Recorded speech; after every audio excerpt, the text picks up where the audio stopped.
All right, so welcome everybody, live or otherwise, to our first transformative talks. I'm going to do a little screen share for a moment here.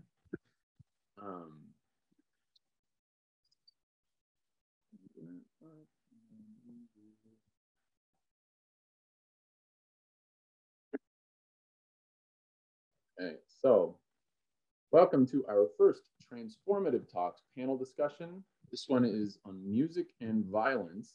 And we are so honored to have two amazing guests with us today, two panelists. Oh, that is doing that. Okay. We have Dr. Gisela Flanagan, the Executive Director of Sistema Global, and Jennifer Sokira, the founder and director of Connecticut Music Therapy Services. So Dr. Flanagan's field of expertise is the intersection of leadership, management, and advocacy in the arts. Past civic and professional affiliations include the chair of the Grand Junction Commission on Arts and Culture, board of directors member of the Crested Butte Music Festival, and Arts for Colorado. Dr. Flanagan has been invited to review programs and grants for organizations such as the National Endowment for the Arts and Colorado Creative Industries. She is also a 100 Academy member and a 100 Advisory Board member, invited to be part of a review team for the 100 Spotlights on Teachers for a Changing World, in partnership with the World Bank Group. She regularly speaks at national and international conferences for organizations such as the Sphinx Connect, College Music Society, the Music Business and Peace Summit at Indiana University. She's also a member of the International Music Education Policy Group in England, advancing global policy dialogue in music education. She presently is part of faculty at the University of Denver Arts and Culture Management Program.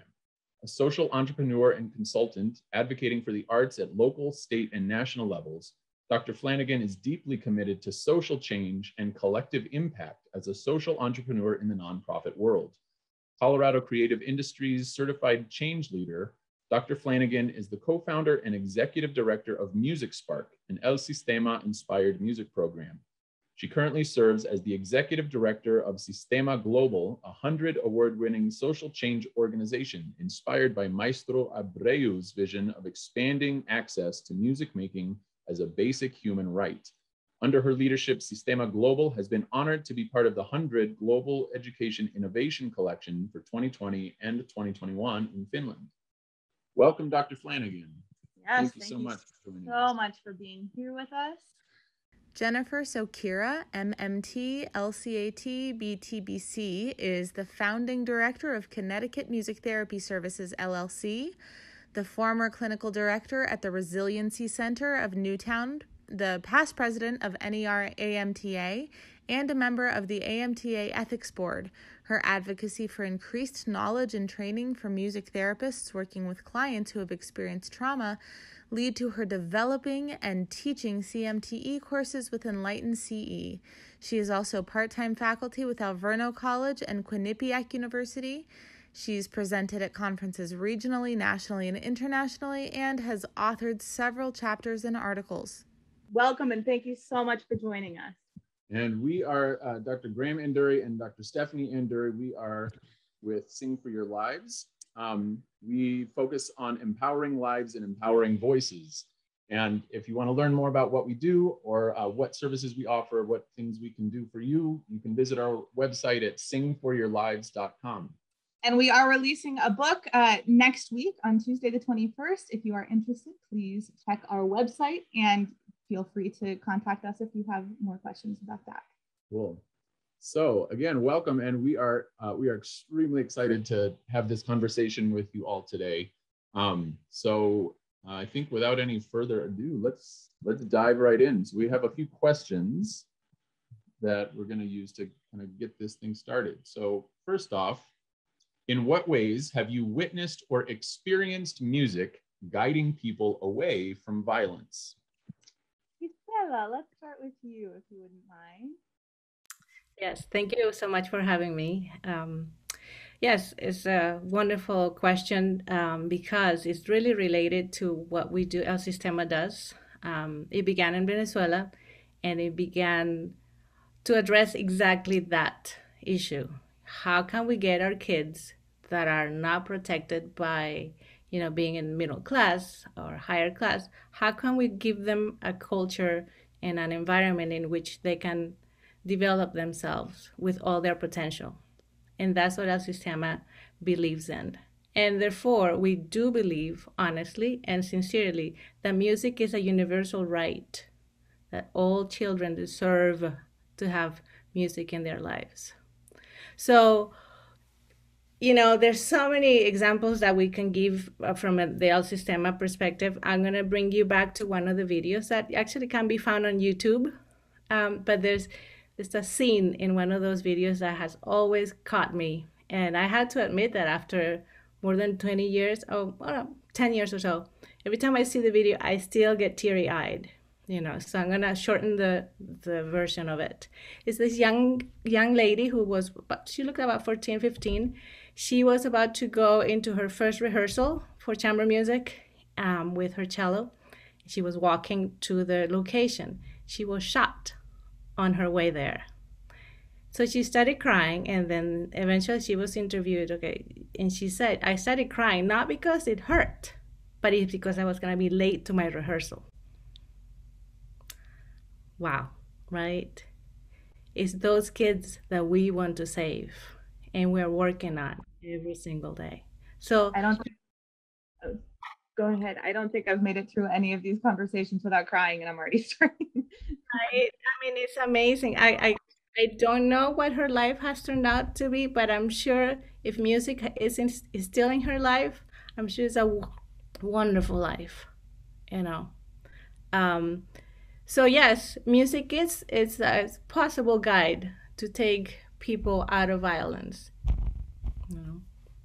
And Gisela, can you, for those people who may not be familiar with El Sistema, can you describe a little bit what that program is? Yes, El Sistema is a worldwide vision right now. It is an organization based in Venezuela, and it began in the 1970s, long before the arts were even looked at as something beyond for the elite, you know. So El Sistema believed exactly that the music belonged to our youth, no matter what level of education you might have or what level society level you might have. So we believe in teaching the kids that are homeless, the kids that live in poverty, and the kids that have means too, because we all learn, as we're children, we learn to relate to one another, and it changes the affluent kids' lives as much as the non-affluent students. They become more sympathetic. Right. Yeah. We actually just found a video, a TED talk from Jose Abreu, who founded El Sistema, and we have. I do a couple. We had to take down some amazing quotes that were that perfect. he had. He said, in its essence, the orchestra and the choir are much more than artistic structures. They are examples and schools of social life, because to sing and to play together means to intimately coexist toward perfection and excellence. And this is perfect, what you just said about we're including people from the affluent classes, but then also the people who are homeless, the children who have nothing, you know, no physical things, no material things in this world, but within themselves can find the expression of music and can be able to share, and then can build empathy with all of these and compassion with all of these other children from different social classes, from different experiences and different, you know, belief systems and all of these different things. And all of a sudden, they're not differences. These are just, you know, little details, but what is so common is the human experience and shared humanity that they are able to experience through this collective music making. Mm-hmm. He also said later in the video, he said, music is the #1 prevention against prostitution, violence, bad habits, and everything degrading the life of a child. Yeah, it was so perfect. We actually posted the link to that video in our Facebook group, our Transformative Singers Facebook group, if anybody's interested in checking it out. So yeah, it's such a powerful program, and we're so honored to have you on with us today. Wonderful. So if you would love to share that video, we would love to see it. You mean right now? Oh, were you planning on sharing that now? If we can do it. Or you can post the link to it in the chat too. That's fine too. Do that. Okay, if I can finish up a little bit. Of course. Humble that I am leading Sistema Global, but it's not about the leadership, it's about the network. Because I am one of thousands and thousands of people dedicated to the lives of kids throughout the world. So we are always reminded that music is a great equalizer. As Maestro Abreu said, you sit down in an orchestra, it doesn't matter whether you're rich or you're poor. You either play or you don't. So it's an incredible environment to create for our youth, and we do believe that makes a big difference in the development of our humankind, really. Thank you so much. Jen, let's extend that same question to you. And most of your work has been in dealing with sort of the aftermath of violence, correct? And helping children to heal from traumas that they have experienced. Right. So I'm a Connecticut-based music therapist here in the US. And I happen to be quite local to where the Sandy Hook school shooting took place in 2012. So since then, my clinical work moved from a developmental health perspective into primarily a trauma-informed and then eventually a trauma-specific focus. And I worked for 7 years with the Resiliency Center of Newtown as a music therapist and eventually clinical coordinator, where our primary clinical focus was to serve the community and anybody who was impacted by the violence that took place that day. So it definitely is a unique experience and a unique viewpoint. But in so many ways, my thinking and understanding very much aligns with what we know from El Sistema as well, right? Music is something that can be for everyone, and it can be something that can teach empathy, and it can help grow compassion. And at the end of the day, if we're growing compassion and empathy among people, it's going to be a protective factor in reducing violence. And that means violence to self and violence to others, right? So whilst like those prevention opportunities maybe weren't available prior for the person who did move into violence, they can be there for people to help avoid similar futures for some people. And my perspective as a music therapist means that I'm also looking at how can we use music to improve the healing from the violence, right? What can we do then to encourage as much post-traumatic growth as we can, to develop as much resilience as we can.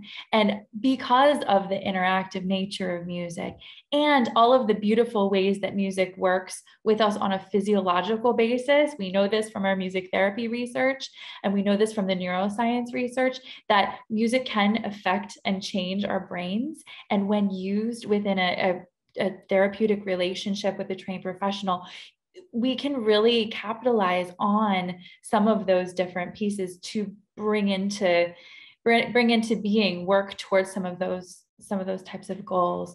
For us, one of the things we really saw, or I saw, clinically, was that sometimes talking about violence, talking about trauma was really, really difficult, especially for younger people. But boy, they could sit down and pick a song that really reflected it, or they could sit down and really play it out on an instrument, either individually or in groups. So that becomes a very powerful way into healing, right? Because and in some ways it structures some safety around that experience. We can't force a person to heal. They have to do it on their own time and in a way that's safe for their body. And for some people, music is a way that can feel a little bit more safe for their body because they can co-regulate with the person they're making music with. In this case, with a therapist. But really, when we look at El Sistema, people are co-regulating together. It doesn't matter who they are, where they're from. They're breathing together, they're playing together, their focus is together. So when one part of a collective isn't in the same musical attunement as everybody else, we're going to do things to help that person do what they need to do to become part of the group again, right? So we can think about it metaphorically in that way too. So despite different, I think, world experiences, we're talking about the same thing, right? There's such potential. You're on Zoom. Oh, I apologize. Thanks. We read about a study when we were researching for this conversation that, and actually we spoke to the person who had initiated this study. His name is Andreas Wölfel, and he is a researcher and I believe a music therapist in Germany. But they did a study on this on the idea of music being a tool for healing from violence or preventing violence. And they worked with students who didn't speak German fluently, but who had come into Germany as immigrants and were struggling with aggression and violence because they were unable to communicate what they were feeling and how they were dealing with things. And so this group of researchers got these children together and allowed them to express themselves through music and gave them the tools and the instruments, everything they would need to find a means of expression. And they expressed themselves through, there were 4 different sort of guidelines in this study, but they were expressing themselves through each other's musical language. So through the rhythmic patterns found in each of their cultures, they were expressing themselves as a group, as a communal, one person was like the soloist beating on a drum to express their feelings, but the rest were all playing together. And it had an enormous impact on the violence, on alleviating the violence that these children were experiencing and perpetrating after they had found the tools to communicate. Because as you're saying, these children don't always have the tools to express what is causing them to feel violent or what they have witnessed in their own lives that has shown them violence and demonstrated that for them. And so just having this ability to communicate what's within is such a crucial piece of this self-healing, so that when you feel good, you don't feel like you need to go shoot up a school, right. And I think you touched on something, Jennifer, that you're dealing with the aftermath of violence and helping people to heal from it. But really that in and of itself, that is preventing further violence, because the kids or the people that experienced that trauma, if they don't have a way to process those feelings and those, unspeakable, unnameable kinds of emotions, then it comes back out in the same sort of way. I mean, it's an equal reaction to what they've experienced. So by giving them an avenue to channel those, to process those difficult emotions, which you said it was easier for them to do that with music than it is to speak, because speaking something, that it makes it much more immediate and real somehow. There's something very different about experiencing those emotions through music. We say it sublimates those negative emotions into a positive experience. And so you're preventing those people from going out and doing further harm. Right. Well, and the neuroscience tells us why too, right? The parts of the brain that control like our executive functioning and our higher order thinking, when you're impacted by trauma, that part of the brain, the neocortex, can become dysregulated. So as a result of that, like when you're dysregulated, you're not making necessarily all the best for yourself or for the people around you, right? And yes, like for some, that could potentially lead to further violence to self or others. So breaking the cycle by using a different part of the brain, our limbic system, is where we're processing music. It's happening on a more sensory and a more physiological. We don't always have to be thinking about it, right? So we're accessing the parts of the brain that are accessible. And like that study, I haven't read that particular study, but it sounds like there's that opportunity to also use music that is true to those participants' culture, right? That's their music, it belongs to them, and it's connected to their identity. And there's something that is so important about that. We know that client preferred music is important, but validating those people through music that is part of their own personal culture is also really important and meaningful. Yeah, absolutely. There was another study that we found that had to do with the effects of music on violent behaviors and violent thoughts. That was trying to remember exactly what it was saying, that there was a difference. They found through this study there was a difference between simply participating in music and having an active music therapist kind of guide them through certain exercises. Can you speak a little bit to what is different about experiencing music therapy versus just kind of being in a musical ensemble? Some of it has to do with goals, right? So in music therapy, we often talk about the triangular therapeutic relationship. We have the client, we have the therapist, and we have the music. And the music truly is like a co-therapist within the musical experience or music therapy experience. So when that therapeutic relationship is in place, there's the opportunity to set goals.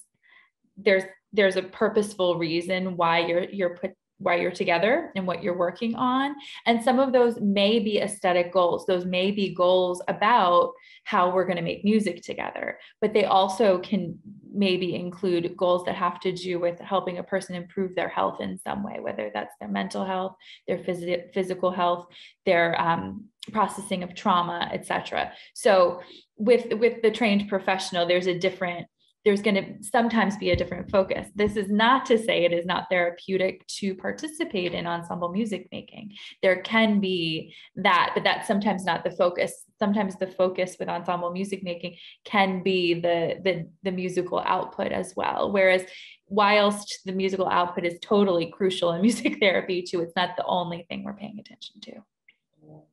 Yeah, we are on a crusade to get everybody thinking of music making as a means of self-discovery and connection and empathy and compassion. Absolutely.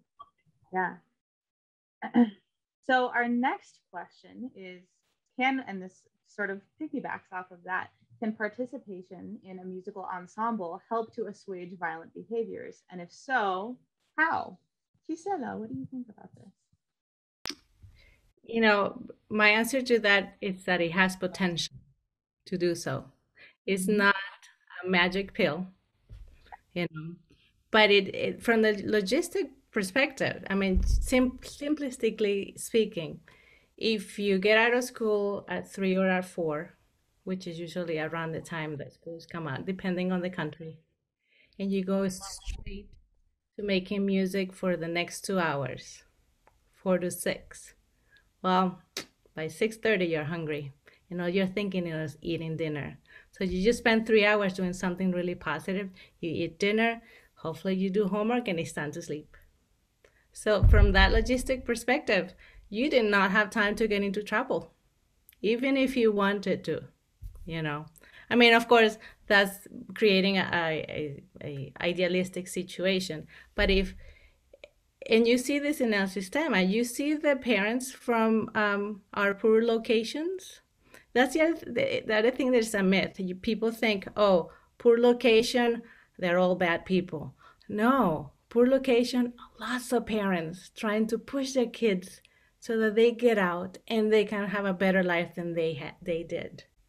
And we capitalize on those parents, and they are our best allies in helping their kids, And you see also in Venezuela that there are stories, and I can honestly say that I remember seeing that as a child. The kids would come, it's always public transportation, a lot of it. But you could see kids come walking with their instruments, and even if they're walking through bad parts of town, they're almost respected as if, oh, that's an El Sistema kid, don't touch it. That's powerful. Yeah, certainly. Do you feel like in those communities, people are, like you said, they're respected, the children with instruments are respected? Do you think that people are sort of encouraging of those students as a means of like do music so you can get out of this situation? Do you think there is sort of a communal pull to improve society through these children who are making music together, and hope for the future being built into music making together? Yes, but there's also a misconception of what El Sistema does. Yes, we have amazing musicians that are playing in the best concert halls in the world, but those are like the 1%, you know. The other 99% are amazing musicians who are able to become doctors, dentists, lawyers, and they came from the very lower socioeconomic situations. But because of their music training, they then had that possibility of saying, you know what, I do want to go to university. You know what, I do see that I'm worthy of going to a university. And that is the real element of what El Sistema does. It's about self-worth. It's not about creating amazing musicians. Amazing musicians are a wonderful side product. We have Gustavo Dudamel. We have, so many great musicians around the world. I adore them, but they're just the 1%. If I may say, there's so many others that have the same talent along with them. It's just that we all only focus on the ones that have a lot of marketing, which is wonderful. But there's so many other amazing musicians and conductors that are working in Venezuela, working with our kids, that are far away in the rural areas, that are just as talented as Gustavo Dudamel. Right. Music doesn't only create great musicians, it creates great people. It creates people who have looked within themselves and figured out what things need to be dissolved, what ideas, what thoughts, what limitations need to be healed. It gives us the opportunity to be aware of ourselves in a different way so that we can build compassion, so that we can recognize where we fall short of compassion and build that into the world. Right. Well, and what we mentioned, somebody mentioned a little bit ago too, that it builds a stronger sense of compassion and empathy in people when you learn how to make music, especially music with other people. You're learning how to connect with them on a deeper level than just having a conversation. There's a real energetic connection that occurs there that is beyond just it's something that you can't always describe verbally, but you can certainly feel it when you're experiencing it. And there's a Paul Hindemith quote that we use all the time, and he said that as long as you are playing in an ensemble with somebody, you can't be enemies as long as the music lasts. And because you have to be in sync with each other, you have to be cooperative. What was the thing? You're intimately coexisting is what Maestro Abreu said. You're building each individual person, and in so doing, you're building a better society. You're building a more connective, compassionate, empathetic society. Co-regulating. You're co-regulating with all of the people in the ensemble.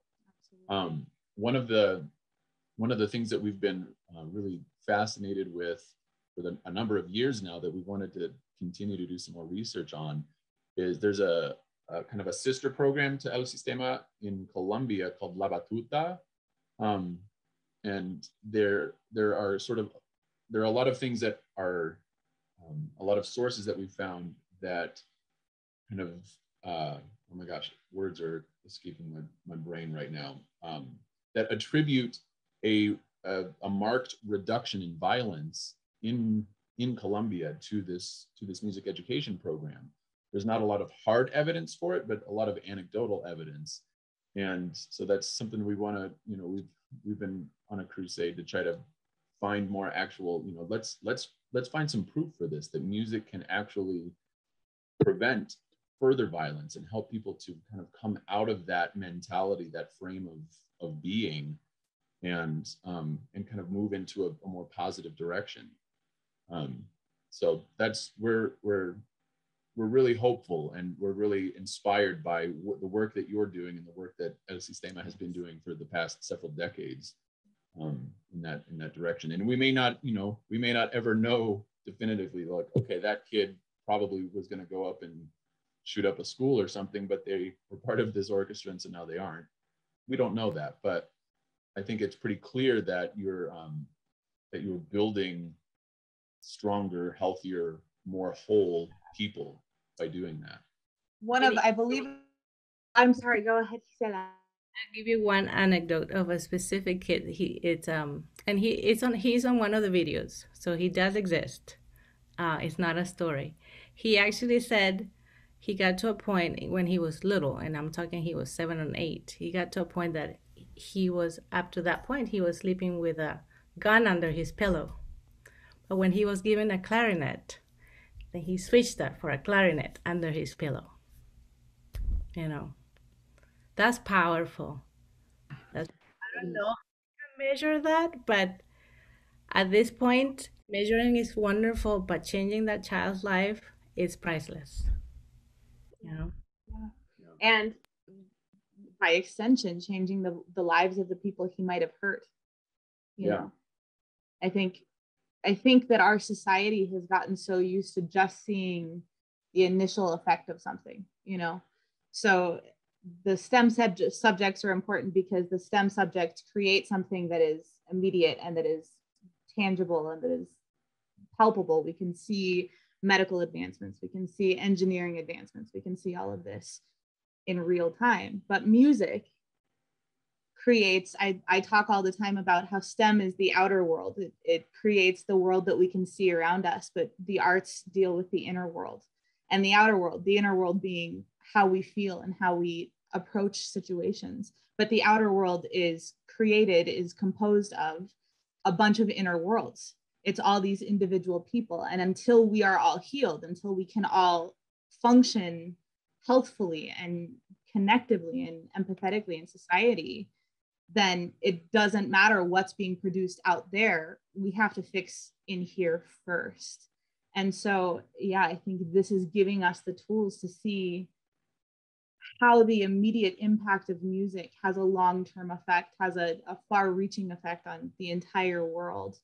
To reduce violence within one person means that that person isn't going to go commit a Sandy Hook massacre somewhere, That means that we can send our kids to school without being scared. And who isn't for that? Right. Further than that, we definitely want to avoid people who would perpetrate mass shooting situations, but the majority of incidents of violence aren't mass violence situations. They're individual violence situations. We can look at domestic violence, we can look at child abuse, we can look at all of the different other forms of violence too. And really, when we're thinking about things like, I love how you were talking about kind of like the inner world, right? We have like the outer world that we're working on systems of people working together and getting along together. I think the value here is also in the what in the self-esteem of individuals are we encouraging when they're part of a larger collective, right? That belongingness then informs something new, perhaps to some people, that will then be the preventative factor. The ways that the process versus just the product are changing humans is kind of has to be the focus as well, because it isn't just going to be the one, these incidents that we all hear about that are like, we call them existential traumas, like the things like 9/11 and Sandy Hook, but there's so many individual traumas too that music can not always completely heal, right? But that can contribute towards a process of healing. Right. So and that is so hard to measure. And we love it when we can measure things and point to the stories and point to the specific study. But even when we know there's so much of that happening that we can't capture, that can be good enough. That can be good enough. It's not everything, but it can be good enough. Totally. And you're spot on with one of the things we find ourselves in this, like walking this line of like, we have to be able to measure things so that we can show people, okay, here's some proof that we should invest more in music, in music education and music therapy, and getting people involved from a young age all across the country, all across the world, get people involved in music making and in understanding how to really appreciate music and how to experience it. You know, here's this study that shows you why you should do that. Because, you know, if somebody has not experienced that for themselves, is somebody's story gonna convince them, or is our numbers gonna convince them? And that's, you know, that's the hard line to walk there. Yeah.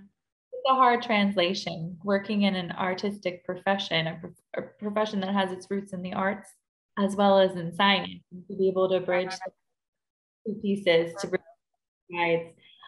You know, there's challenges there, and yes, there's things that sometimes have to happen for funding, but on the same token, you're going to see the artists also wanting to protect, or music therapists wanting to protect our clients from exploitation and protect our clients from, you know, we can't make every wonderful music experience. And I think Gisela, some of what you were saying too kind of points to this. Every experience, 99.9% of it, you don't get to find out about, because it's either happening somewhere where that's just not the focus. Like, we don't care if everybody knows what just happened. What matters is what's actually happening within those individual people. So kind of holding that balance. Yes, we need to shine a light on the importance of the work while respecting the space and the growth and the healing that's taking place too. Yeah, absolutely. I think ideally is, you know, what we want to try to accomplish is to get everybody to actually experience it, you know, to understand it from a firsthand perspective, so that it's not like, hey, we have to convince you of this. It's like, no, here, experience it, know it, feel it, embody it, and then it doesn't matter about numbers and quantifiable evidence or anything. It's you know what this does to you, and you understand that it's going to have that impact on other people as well. So, so we're going to turn this around a little bit. Can music cause violence? And this, I remember this question coming up a lot after the Columbine shooting in 1999, and you know, both of the shooters of that massacre were heavy metal fans, and I happen to be a big heavy metal fan. And you know, there was all of this press about, listen to this heavy music and it's violent, and that must have been what inspired them to go do this. And I remember there was an interview with Marilyn Manson that somebody did, which he's an odd dude, but he's more than an odd dude. But he had a really fascinating answer. They said, you know, if you had, because I guess they had been fans of his music, and so people thought that he was, you know, really inspiring them to go do this thing. They asked, what would you say to those two if you had the opportunity to talk to them? And he said, I wouldn't say anything. I would listen to what they had to say. And that's what nobody did. They didn't feel like they had a voice. They didn't feel like they could express themselves in any way. And so they did it with a gun and with bombs. And I thought that was a pretty spot on response. You know, there have been all of these studies since that time to try to figure out, okay, does metal music and rap music actually cause people to feel more violent? And there have been things that have kind of showed both sides of that coin. Like, yeah, they're definitely inspired sometimes by heinous acts, and if somebody's already on the fence about, you know, they have these really intense, heavy feelings, destructive feelings, that may put them over the edge to go do that. I mean, soldiers talk about playing really heavy music while they're on raids, and while they're going into war, while going into battle. And that's timeless. That's been a thing forever. That's the reason the trumpet was invented, was as a military instrument. But at the same time, there, you know, people like myself and a lot of people that I've spoken with will say it's, you know, listening to heavier music and to, you know, quote unquote violent music is a way to sublimate those kind of difficult feelings that you might experience and get them out so that you don't actually take action on those. You know, every time I've gone to a heavy metal concert, I felt euphoric afterward because it's this huge release of any kind of negative energy that might have been built up. And there's been a lot of studies to support that view as well. So anyway, I don't want to take up you all. Gisela, what do you think about that? Yeah, so coming back to your question, can music cause violence? No, but it can promote it, it can inspire it, and it can also be used strategically to cultivate violence. So it's not a black and white answer. You know, I wrote down a couple of things that I like to share. In the different situations, music can be used as an instrument of torture. It has been Queen, my favorite band ever. I'm a classical pianist, but Queen has been used to torture people in Guantanamo Bay. To me, it's pleasure. To them, it's torture.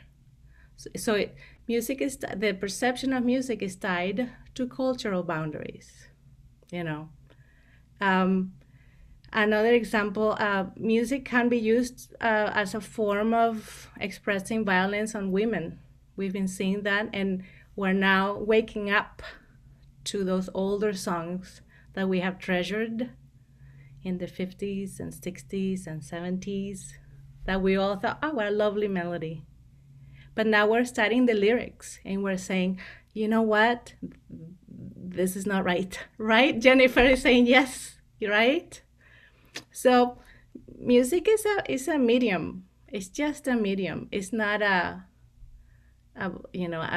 answer yes or no. I'll give you another topic, which is music can be used and can cause violence. I'll give you the example of the Prussian Blue, young girls, white power, lovely, angelic singers, young singers. They looked like they were 13, 14. Beautiful music, may I just say that the melodies were just enchanting. But it was all about white power. Wow, that's intense. For their benefit, I'm gonna say that eventually, at years after, they denounce that part of their lives and they say we don't do that anymore. I give them credit for that, you know. But they did have a CD out, and they are on YouTube. You know, those videos are still out. Again, enchanting music with powerfully violent lyrics. So it's a tool. Music is a tool. It depends on how you use it and how you perceive it too. That's my perspective. Absolutely. Yeah. Well, right. And we know that there is propaganda music for all different kinds of, like you mentioned, white nationalists, but the Holocaust, there was so much propaganda music that led into that. And just every group, I mean, there still is skinhead music, and you can find all of this out there in the dark corners of the world, but there are people who connect with this, who connect with the message, and it can be an inspiration to them. Yeah, I think what you said about it being, it's a medium. It's not inherently, music is not inherently a positive or negative thing. It's a framework for us to experience things on a different level. And if you know, it's like the dark side of the force or the good side of the force. I mean, it's very powerful in either direction. And so, you know, what I guess we, as music educators, as therapists, as performers, as teachers, it's really incumbent upon us to steer people into a positive direction, into a constructive direction with their music. Jennifer, what do you think? So I think, Gisela, you hit on many of the things I would have mentioned as well. The idea that music absolutely can embody oppression, right? It can be something that is used to oppress others. It can be used in that multitude of negative ways. I appreciate, Graham, that you pointed out the conversation around metal with Columbine and the Columbine shooters. But again, like, music can hold a lot, right? It can hold any emotion, but everybody has a different brain. So if you have a brain that is looking for something to tell you, yes, go do this, you're going to find it. And similarly, if you're looking for you might hear the same piece of music and it's a cathartic release of emotions or anger or frustration that you've been holding. So it can hold different functions for different people, right? And it goes back to, and this is like from my perspective as a therapist, it goes back to what a person needs for connection has something to do with how they're going to respond with music too. If music is the only thing and there's no humans involved ever for a person, they are going to potentially, use music for whatever it is that they need. If they need a parent or they need a friend or they need a supporter or a confidant or a co-conspirator, right?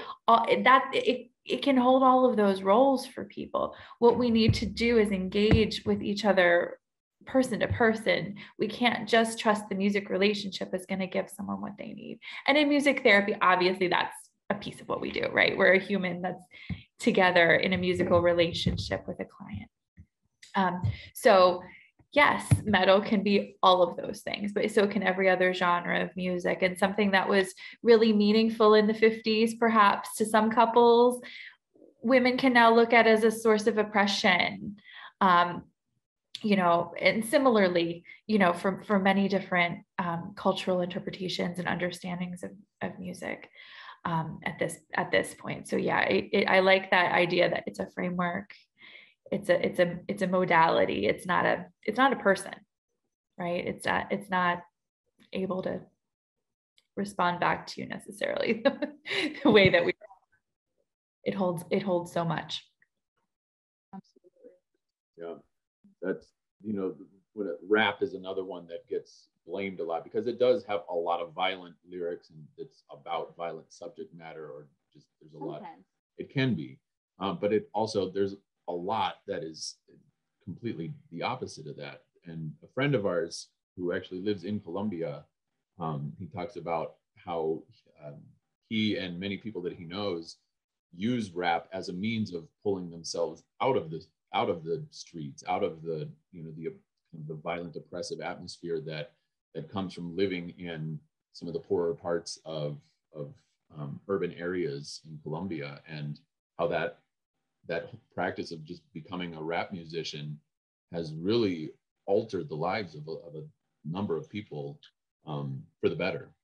And so, yeah, I mean, it's just, you choose how to use it. You choose how you interact with it, how you respond to it, and how it can enhance whatever it is that you're doing. And hopefully we use that power for good. Right. Oh, sorry. Go ahead, Jennifer. It's incumbent on us to not judge it, not to judge that artistic product as this could cause violence, right? Or stigmatize types of music, right? That gets so embedded with cultural stereotypes and cultural misperceptions, and that's so dangerous, right? We want to avoid that. We want to teach or work with people to understand a more that they can look at their biases in relation to music too. I think it's something that we all need to be working on. So to be, if that's what you thought about rap before, or that's what you maybe thought about metal before, it's time to take another look. What is it about your own past that's encouraging you to think that way? And are there other ways to think that'll help you connect with people as compared to feel separated separated from people?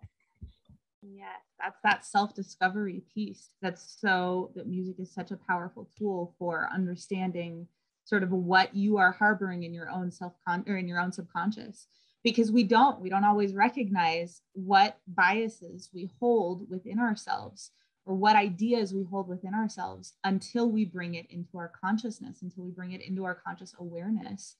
We are incapable of dissolving it. And so when we have ideas, Laura said in the comments, what fires together wires together. There's a neuroscientist named Joe Dispenza. I don't know if you all know him, but he's brilliant.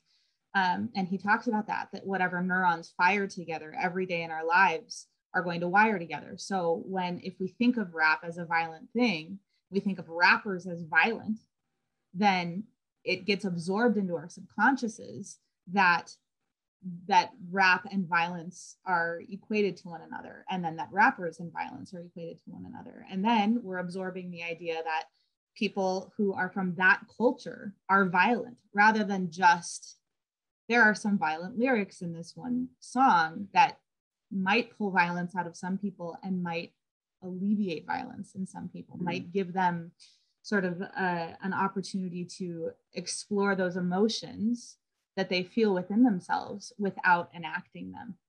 And so, right, I mean, this is perfect, that we all have a different reaction to all of these things based on our own body chemistries, based on our own life experiences, based on what we have witnessed and how we've walked through the world. I mean, and even there, you know, Stravinsky's Rite of Spring caused a riot. There were people were fighting with each other in the audience in whatever 1911 or 1913 or something, because it was so unexpected. It was so intensely not what they thought should have been played for a ballet that people freaked out and they started arguing and fighting with each other. So, I mean, classical music is not exempt from this.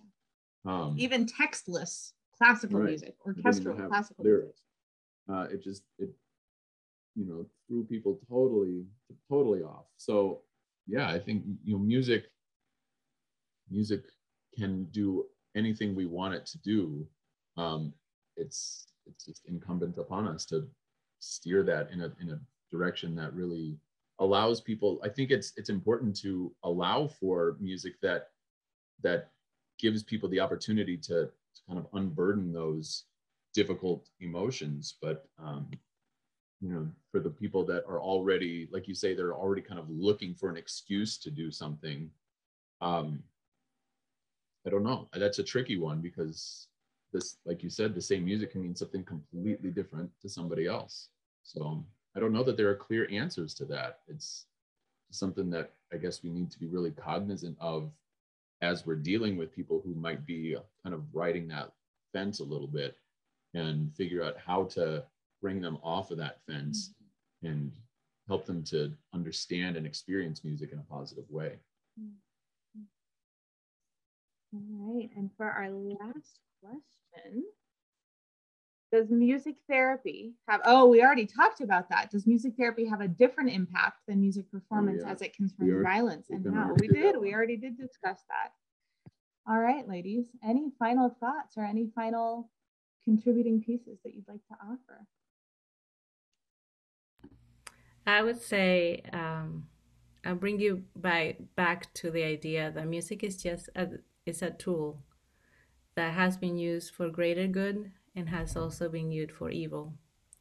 And it is up to us to take the better road, you know, and also understand different cultures. There's not one culture that has the saying, okay, this is what is good and this is what is right.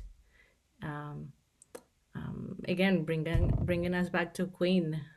For me, you can torture me with Queen all day long, any day, but it was actual torture for some people, you know, so the tool was used for evil in that aspect, you know.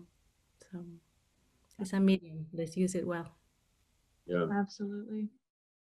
I love that. Use it well, right? Use it in a way that's respectful to the people. Yeah.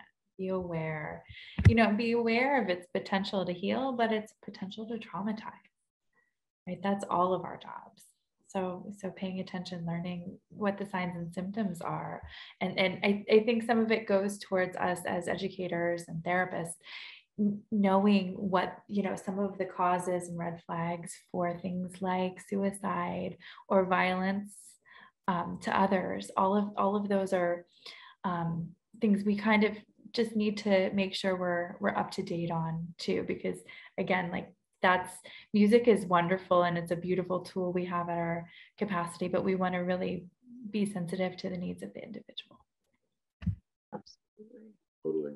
Laura had a question in the chat here. She said, do any of you have any thought about music as a tool for building self-compassion?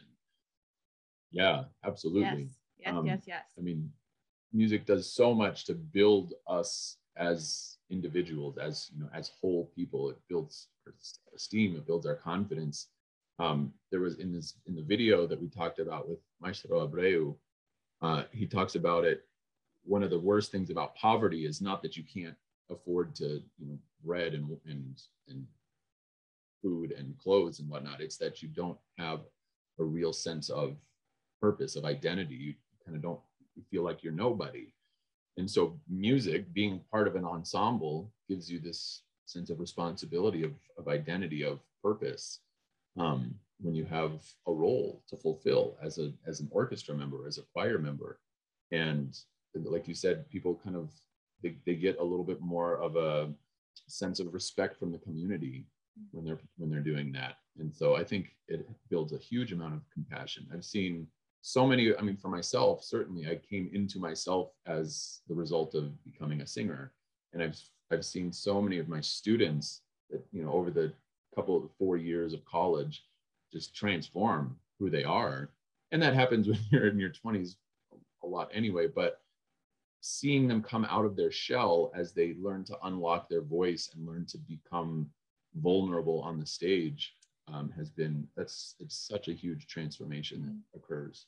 One of the things that we talk about a lot in our book is different life lessons that are born of singing lessons, right? So all of these things that we have explored in our own pedagogy with our students, in their technique, in their physiology, in bodily awareness, in the way that we express things, in presence in the music, those are all relatable back to life and relinquishing control of the things that we can't really control. And so every time we make music, we learn more and more about ourselves that's applicable to our lives beyond just the music that we're making. And so it deepens our sense of self-awareness. It deepens our sense of understanding who we are and our place in the world. And I think it absolutely, in that way, builds confidence and self-compassion, because you stop thinking of it, hopefully, if you're studying with people who understand the great power of music, then you are studying it to learn more about how to be expressive rather than to be perfect, to learn how to be communicative and honest and authentic and vulnerable without fear that you might mess up. And so again, like we were saying, it's a tool for so many people. This has been, I think, in some of the people I have studied with, I have come into contact with, and I know you too, because we've talked about this, there is the idea that it needs to be perfect rather than it needs to be human. But art is not supposed to be perfect. If it's perfect, it's not relatable. It's math, right? We're not able to sort of get inside of someone else's psyche when we're trying to be perfect. But when we hold up a mirror, when we delve into someone else's story with empathy and compassion, when we look to the experience that inspired the composition of each piece of music, or that inspired other people to perform the same piece of music, there is this deep sense of connection and understanding that we glean from that. And we learn so much about ourselves and our communities and the world through that. And I think it's impossible not to grow in self-understanding and self-compassion through that entire process. I don't know. Do either of you have more thoughts on that question? Great question, Laura. Sure. I mean, I would say building self-compassion. My clinical practice, I primarily personally work with women who've experienced significant trauma or complex trauma. And when you are so dysregulated because of PTSD symptoms for some people over like a lifetime, over many, many decades, self-compassion is kind of like the last thing. And there's so much self-judgment that is built up, right? So yes, like allowing music to be something that breaks down some of the self-judgment that's built up, that allows for that attunement with vulnerability, the idea that it is okay to be imperfect or not to show up in your life in certain ways. It's okay to prioritize yourself and your wellness and your care, and to set boundaries in ways that may be new to you. All of that, I feel like, is kind of a lot of part and parcel of the majority of the work that I'm doing clinically with people. So, and I think it's such an important area, because it really is. If you're self-compassionate, you're going to be able to then touch upon all of those other possible things you might need. If I could just say, the reason for my question is because I'm getting on for 60 years old now. And I don't know, in the last few years, I have had just really close contact and kind of a sort of brutal view of how perfectionistic I really am. And so I sort of have come to think that in some ways, my ability to be compassionate toward myself has actually been inhibited by all of the classical musical training that I've had through all these years. I have a doctorate in vocal performance, and I was a pianist and a violinist first. And so I have this horrendously ferocious inner critic. And so self-compassion is really something that I'm working on. And I have to say that I've sort of had to not do it through music. So this is kind of tangential to, what we're really talking about today.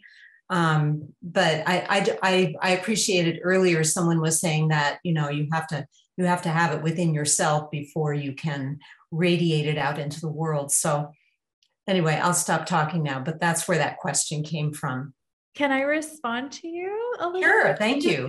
Just a perspective from music therapy may be too, that if you're working to, like, a clue is, like, if you're working to solve and work through some of that outside of music, it tells me that maybe some of the music training gave you a little trauma along with all your beautiful music skills, right? And I think that's really common, like, for most of us who have gone through musical training, right? I have things, I still get like shaky fingers when I have to play them, or I still get the performance anxiety. All of that is part of that same fight or flight system. And so is perfectionism. Perfectionism is related to trauma, right? Perfectionism and vulnerability, like, kind of live in the same sphere, or two sides of that same coin. So perhaps looking at where in your training some of that could have come from, right? Or who in your training or who in your background encouraged you to be perfect instead of human.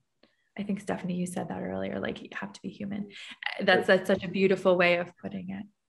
Yeah. I mean, humans are messy, right? Humans are not perfect.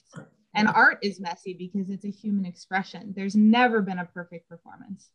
The top performers in the world. And I think maybe I've never really lived in, like, the music world outside of singing. I play piano and I played cello for like 4 minutes in middle school or something. But I think we focus so much on technique, and we think of technique as our end goal. We talk about this so much in our book, but we think of technique as our end goal, but it's not. Our end goal is communication and connection and empathy and compassion and vulnerability and, like, sharing of ourselves. And whether or not it's perfect, right? It's not, disclaimer, like, it's not going to be perfect. But I think when we focus on the expression of the emotion and on the honesty of the performance, and the technique is just a tool to serve that expression. When we solidify technique, we don't do it so that our technique is perfect, so that we have 6 to 8 oscillations per second, right? We do it so that when our voices feel like the only way they can express this specific emotion is by floating, or whatever this technical thing is, we have our bodies within our own command. I hate the word control, but within our own command, so that we can express without impediment, without not knowing how to get there. Mm-hmm. But it's not about the technique. It's not about the perfection or the 6 to 8 oscillations. Yeah. One of the big concepts that we become sort of parrots with this phrase is we talk about connection over perfection. Mm-hmm. And we, like you said, we get so pulled into kind of myopically focusing on get it accurate, get your resonance just right, get your technique just right, get the music to be exactly what's on the page. And when we do that, we're focused we're focused on ourselves as, the kind of the focal point of a performance. And when we do that, we're really putting up a wall between us and our audience. We're not really creating a connective experience at all. And so we kind of talk about that as a form of what we call impeded singing, versus the process that we outline in our book that's coming up is called transformative singing. And so it's shifting that focus away from me as, okay, I need to be good, I need to sound good, I need to be perfect, I need to be right in all of this. And if I don't, then I'm a failure. And so then that immediately engenders fear, and that fight or flight response, or simply your sympathetic nervous system kicks on. Versus when you flip it around and you focus on the expression, the sharing of a message, and understanding that you have the ability to cause other people to kind of self-reflect, to be introspective on something, to learn something about themselves, then all of a sudden it shifts everything internally, that you don't have to feel so nervous, you don't have to feel so pressured to be right, to be perfect, to be good. That's not the point anymore. The point is to communicate something and help somebody to see something in a new perspective.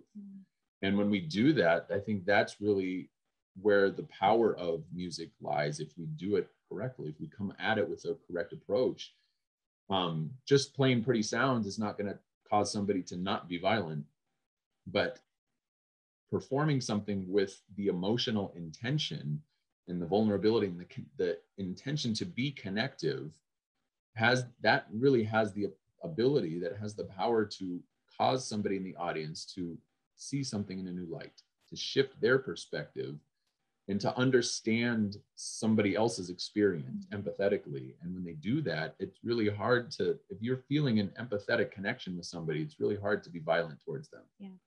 I talk to my students all the time about the space between the performer and the audience can either be a gulf, or it can be a hologram of whatever shared reality you're inviting them into. Because when they can step into that reality, then they can experience the emotions that are going on in real time. They're there with you. You are creating it together. You are co-creating. They are, bystanders in whatever is happening in your world. And so when you are creating that and you're not focused inward, you're not, the focus goes outward towards your audience and towards that connection and towards the telling of that story, then all of the feelings of self-doubt and I must be perfect go away, because it's not about you anymore. And then when you have that more connective experience, I think there is self-compassion that comes in. Gisela, did you have something to add to that? Yes, that is one of the conscious focus of what El Sistema does from day one, when the kids are tiny, tiny, tiny. One of the words that are being bounced around right now is the social emotional development of the arts, that aspect. Well, that's one of the bases of El Sistema.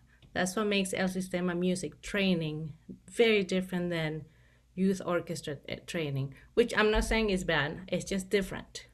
So we teach our kids consciously that aspect of the inner self, and how the students see themselves as they make mistakes, and that's why you see these kids that are able to practice many hours, or that can play Shostakovich symphonies in this children's orchestra, because they have this thirst for making beautiful music. It's not so much as about playing really hard music, but about playing beautiful music. And I'll do whatever it takes so that I can get there. It's a very different approach. And our teachers are very conscious of that emotional aspect of it, in the internal side of it. And that's what makes El Sistema music training very different than other type of music trainings, which are wonderful too. Again, I'm not putting them down, but that's what makes our kids play amazing music when they're very little. And they're not necessarily geniuses. They're just so passionate and so focused. They welcome mistakes. They have learned from day one to welcome mistakes, and that relates to building that self-compassion. And Laura, coming back to you, I challenge you, learn a completely new instrument right now. And forgive yourself every time, every day that you are not able to play a great composer in the first month of your training. I love it. That's a great piece of advice. All right, so I think that basically wraps up what we've got to talk about today. Thank you both so much for joining us. Real quick, is how can people get involved or be supportive with what you're doing in El Sistema and Connecticut Music Therapy Services? Give us just a quick rundown of that. For El Sistema, we're actually re-energizing our organization. We really want it to be network-led. So we have a lot of projects, and we're looking for volunteers to join us in our new strategic plan. So you can email me, and then we can talk. Great.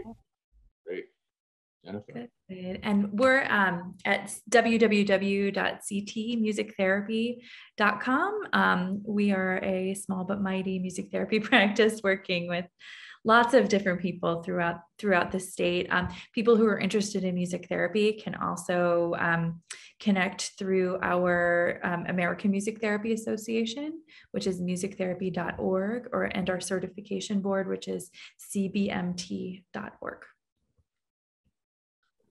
Excellent. Wonderful. And if anybody's interested in learning more about what we're doing with Sing for Your Lives and transformative singing, please visit our website, singforyourlives.com.